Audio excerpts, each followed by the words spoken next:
नमस्कार, एसके मराठी या यूट्यूब चॅनेलमध्ये तुम्हा सर्वांचं मनपूर्वक स्वागत आहे। रेशन कार्ड वापरणाऱ्यांसाठी हे महत्त्वाचे निर्णय आणि हे निर्णय काय आहे या संदर्भात संपूर्ण अशी माहिती आपण या व्हिडिओच्या माध्यमातून जाणून घेणार आहोत। तत्पूर्वी जर तुम्ही चॅनेलवर नवीन असाल तर चॅनेलला लगेच सबस्क्राइब करून घ्या।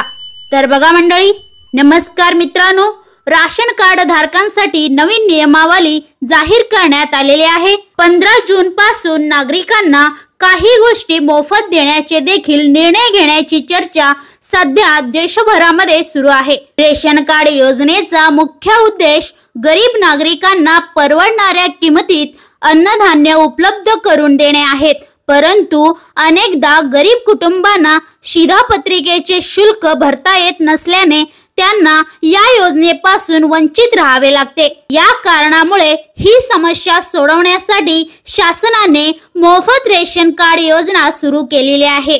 तर मंडळी, यासाठीच प्रत्येक शिधापत्रिका धारकाला ई-केवायसी करणे बंधनकारक झाले आहे। शिधापत्रिकेत नाव असलेल्या कुटुंबातील सदस्यांनी ई-केवायसी पडताळणी प्रक्रिया पूर्ण न केल्यास शिधापत्रिकेवर मोफत धान्य मिळणे प्रक्रिया बंद होणार आहे, असे पुरवठा विभागाकडून सांगण्यात आले आहे।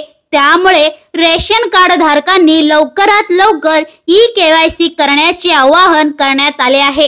प्रत्येक सदस्याची पडताळणी करून स्वस्त धान्य दुकानात ही केवायसी प्रक्रिया निशुल्क म्हणजेच मोफत करून मिळेल। स्वतः धान्य दुकानातील पैसे मशीनद्वारे प्रत्येक शिधापत्रिका धारकांना कुटुंबातील सदस्यांना केवायसी करून घ्यावी अशी विनंती करण्यात येत आहे। तर मंडळी, मोफत शिधापत्रिका मिळवण्याची प्रक्रिया पुढील प्रमाणे आहे। शिधापत्रिका मोफत मिळवण्यासाठी लाभार्थी उमेदवारांना काही अटी पूर्ण कराव्या लागतात।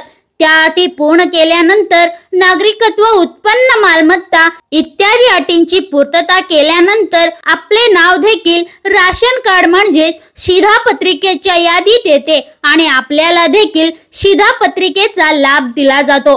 चला तर मंडळी, अशाच महत्त्वपूर्ण बातम्यांच्या अपडेटसाठी व्हिडिओला लाईक करून चॅनेलला सबस्क्राइब करून घ्या। भेटूया पुढच्या व्हिडिओमध्ये। धन्यवाद।